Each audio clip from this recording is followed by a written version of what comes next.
Hi everyone, welcome back to my channel. So today's video is why do doctors hate us? If you're chronically ill, you already know what I'm talking about. If you are not chronically ill, this would be a good video to watch, especially if you are a caregiver or an advocate for someone who is chronically ill. Now, I want to start by just giving some examples of things that have happened to me with doctors over the last 15 years, 16 years that I've been sick. Um, and prior to my chronic illness, I saw doctors a lot less, but I never really had any big issue with doctors. Um, so one incident involved my primary care doctor. I think I'd already seen her a few times regarding, I think, pelvic pain. Now, pelvic pain is not uncommon. And now when I think back to this situation, I wonder why she behaved the way she did, given that pelvic pain is actually very, very common. And I think I had seen her a few times already. She got to the point where it was like, just don't come in, just do a phone appointment. I'll call you on the phone. And so I think at this point, we had already been going back and forth for a while, and she was just fed up. And so she said, there's nothing wrong with you. Just stop calling. Stop. Like, be quiet. Stop calling. Like, there's nothing. I guess because she had run some blood work and the blood work didn't show anything. But again, pelvic pain is not, it's not like a disease. It's, something that requires physical therapy. At the time actually, I don't even want to say the name. I had an HMO, a very popular HMO in this country. And I seem to run into a lot of issues with this HMO. Just getting referrals. They have like really crappy physical therapy. They always have to kind of like refer you out. And so they're just contracted with a few physical therapists. Now that I'm chronically ill, I know that this particular HMO is garbage medical insurance. And I can see why this doctor reacted the way she did. She was very, very restricted in what she could do because it was an HMO. Um, Now, a lot of people that are not chronically ill are probably thinking, wow, that's terrible. She must have been a horrible doctor. Doctors shouldn't be yelling at patients. But this happens more than you would think. I remember another patient that I met once I finally got to the doctor that I've been with for many, many years now. I met several of her patients, and there was this one gentleman that told me a similar story, except that he was in person in an office, and I guess the doctor was just so sick of him, and he was, insisting. He was saying like, I'm sick. There's something wrong with me, and he was sick. He did have something wrong with him that eventually our doctor figured out. But at this office, I guess the doctor had just gotten tired of him and had him physically removed from the office. So they called people in, or someone in, I don't know if it was security or something, and they literally shoved him out of the office.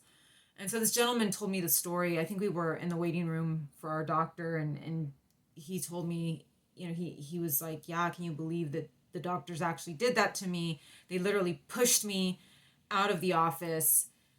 And I'm just sitting there like, yeah, I do believe it, because a lot of us with chronic medical issues or, rare conditions, Lyme disease, things like that, we are treated very, very badly because sometimes our blood work just doesn't show what's going on. So why do doctors act like this? Why do doctors eventually behave this way? And even the best doctors, for example, the doctor that I have been with for about a decade, she's gotten to a point where she's actually yelled at me and raised her voice. And so, I see that it isn't just doctors that don't know what's going on, because my doctor does know what's going on with my health. There's a lot of different reasons why doctors respond in this way. So, number one, they resent patients that they can't fix. Or patients that they don't have a treatment for, or patients that they don't have a positive blood test for. It makes them resentful because 9 times out of 10, they figure it out. What's the most common chronic condition in this country? Probably like diabetes. Diabetes, high blood pressure, high cholesterol, those are very common. And I mean, if a patient comes in with they have a very clear symptom profile, and so they're accustomed to being like, oh, okay, let's just run some blood work, looks like you're diabetic, here's some insulin, and then they just manage from there. Even when it comes to cancers and things like that, they're horrible diseases, and no doctor wants to tell a patient that they have cancer, but they at least can tell them something. And with us, they can't tell us anything. A lot of doctors, I mean, I went through maybe 20 doctors before finally getting to the one that actually diagnosed me with the first illness. And they get frustrated and they get tired of it. And so they resent you because they can't fix it, and they're not wrong. Basically, a lot of it is ego. They're not wrong. And this makes them feel stupid, right? This makes them feel dumb. It makes them feel like they don't know what they're doing, and they do. Because you have to keep in mind that here in the U.S., I don't know how it is in other countries. If you're from another country, let me know. Here in the U.S., doctors make a lot of money. They are looked at as these highly educated individuals because they go through years and years of schooling that's extremely expensive. Also, a lot of doctors are kind of like upper middle class or upper class because you have to have a lot of money to go to medical school. So you're dealing with people who have lived a certain life their entire lives. They don't know anything different. And to get to a place where somebody's telling them that they're wrong or that they just don't get it is something that they've never heard before. And all that money that they spend, all the time they put into medical school, because medical school is so difficult. Only the best and the brightest go to medical school, right? So a lot of it is ego, and a lot of it is that they hate being told, that they don't know what they're doing, or that they don't know what's happening to a patient. And so it makes them feel very, very stupid. And none of us like to feel stupid. I understand that. I don't like feeling dumb, and nobody does. And people get very edgy if you make them feel dumb. And doctors, I think for doctors it's even worse, because like I said, they spent all this money, all this time, went through medical school, went through a residency, and here we are, and they can't figure it out. They can't even get close to figuring it out sometimes. On the other hand, chronically ill patients do know how dumb doctors are, because doctors are and can be really, really, really dumb. And the only people that know that are chronically ill patients. Most people think doctors are very, very intelligent. They are heroes. They are angels, and they're geniuses because obviously they got through medical school, and that takes a lot of intelligence, right? But I remember there's this one saying that says that even the person at the bottom of the class becomes a doctor. So even the person that gets the lowest grade, becomes a doctor. So it doesn't necessarily mean that they are smart. They may be intelligent, they may be book smart, but that doesn't really translate well when it comes to an actual living patient. And I think a lot of doctors, they know that. They know that a chronically ill patient can see through their nonsense. And a lot of times they will sort of turn it around on you, and they'll say, oh, well, this is psychosomatic. I had one doctor tell me that. It's psychosomatic.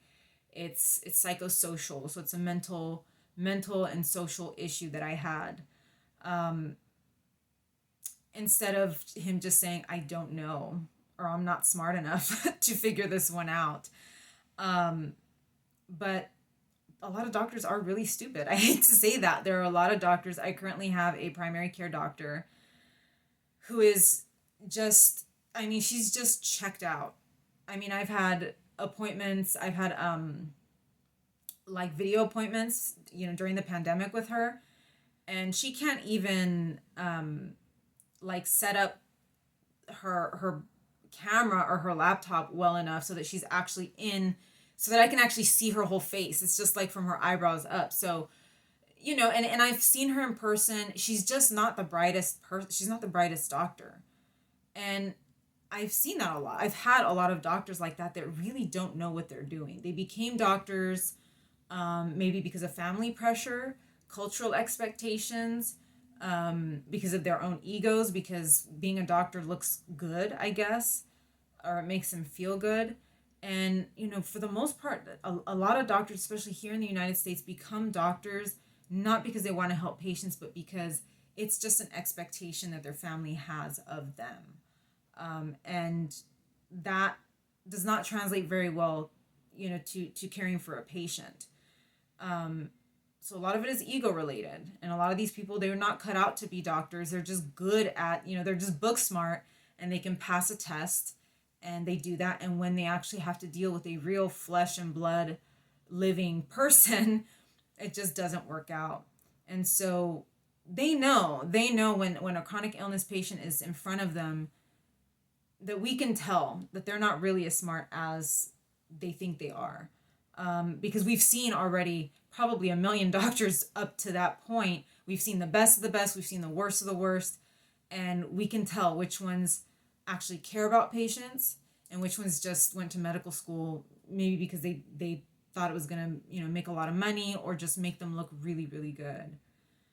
So again, that comes back to the resentment. They resent you because you can see them for what they really are.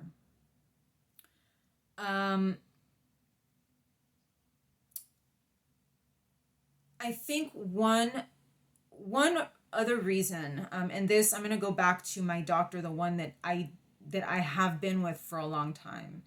And we had, several years ago, we had a falling out, and I actually stopped seeing her for a couple of years. And she's done a lot for me, and she is very, very intelligent. I will not take that away from her, regardless of the issues that we have had between the two of us, and when she yelled at me and that kind of thing. But one thing that doctors also do not like is when you step on their toes. So basically, don't tell me what's wrong with you. Don't tell me what to do to get you better. I'm the doctor, not you. And I'm sure you've seen they have these like mugs and t-shirts and stuff that they make for doctors that say your Google search is not equivalent to my medical degree. And if you ever see that in a doctor's office, run. I can tell you right now that doctor has a massive ego. But they don't like patients stepping on their toes. And on the one hand, I know that we have to advocate for ourselves, and I have made videos talking about this, on how to speak to doctors, how to communicate with them, and also not to self-diagnose. Now, I know that that's a controversial opinion because a lot of people believe that they have self-diagnosed themselves and that's the only way that they got to like the treatment or the medication that they're currently on. But I can see this both ways, because a lot of times when you step on their toes and when you tell them, oh, I have this, and this, a lot of times we are wrong as patients because we really don't have the medical background or the training to diagnose or treat anything. And a lot of us, because we spent so much time sick and we have seen so many doctors, we think that that we've got it all figured out, and we don't. I hate to say this, but we really do not. I did figure out my second diagnosis before a doctor diagnosed me with it. I had a very, very strong suspicion. So technically I self-diagnosed, but I still had to see a doctor and I still had to run it by that doctor.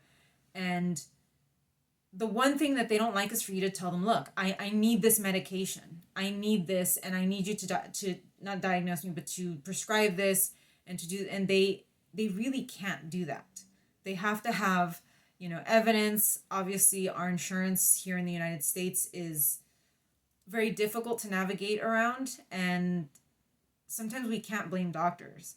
And so I had that situation with a few doctors where insurance was the issue, and they got very frustrated because I was stepping on their toes and going around them and talking to the insurance and talking to pharmacies and really doing what they should have been doing without a complete understanding of why they weren't moving forward with a diagnosis or with treatment.